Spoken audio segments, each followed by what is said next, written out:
శాసన మండలిలో సభ్యులు కాని వారి పేర్లను సభలో ప్రస్తావించడం సభా సంప్రదాయం కాదని మండలి చైర్మన్ గుత్తా సుఖేందర్ రెడ్డి స్పష్టం చేశారు.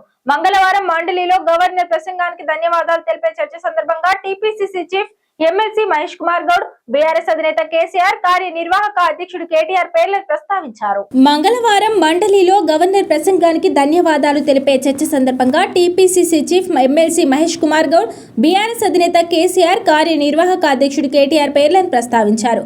డ్రగ్స్ పరీక్షలు నిర్వహించేందుకు తాను సీఎం రేవంత్ రెడ్డిని తీసుకొస్తానని, బీఆర్ఎస్ సభ్యులు కూడా ప్రతిపక్ష నేత కేసీఆర్, కేటీఆర్ టెస్టులకు తీసుకురావాలని మాట్లాడారు. మహేష్ కుమార్ గౌడ్ వ్యాఖ్యలపై బీఆర్ఎస్ సభ్యులు తీవ్ర అభ్యంతరం వ్యక్తం చేశారు. దీంతో మండలి చైర్మన్ గుత్తా సుఖేందర్ రెడ్డి స్పందించి 2.5 ఏళ్లుగా అసెంబ్లీ ప్రాంగణంలో మండలి సమావేశాలు నిర్వహించాలని కోరుకుంటున్నామని, ఇప్పటికీ అది నెరవేరిందని తెలిపారు. అదే స్ఫూర్తితో మండలిలో అర్థవంతమైన చర్చలు చేపట్టి ఆదర్శంగా నిలిచేలా సభ్యులు వ్యవహరించాలని సూచించారు. సభలో సభ్యులు కాని వారి గురించి, సభలో లేని వ్యక్తులపై విమర్శలు చేయడం, ఆరోపణలు చేయడం సభా సంప్రదాయం కాదని సూచించారు. అసెంబ్లీ ప్రాంగణంలో నూతనంగా ప్రారంభించిన మండలి కొత్త భవనంలో మంగళవారం తొలి రోజు సమావేశాల సందర్భంగా జర్నలిస్టులు, అధికారులు తీవ్ర అసౌకర్యానికి గురయ్యారు. కొత్త భవనంలోని మొదటి ఫ్లోర్లో జర్నలిస్టుల గ్యాలరీ ఏర్పాటు చేశారు.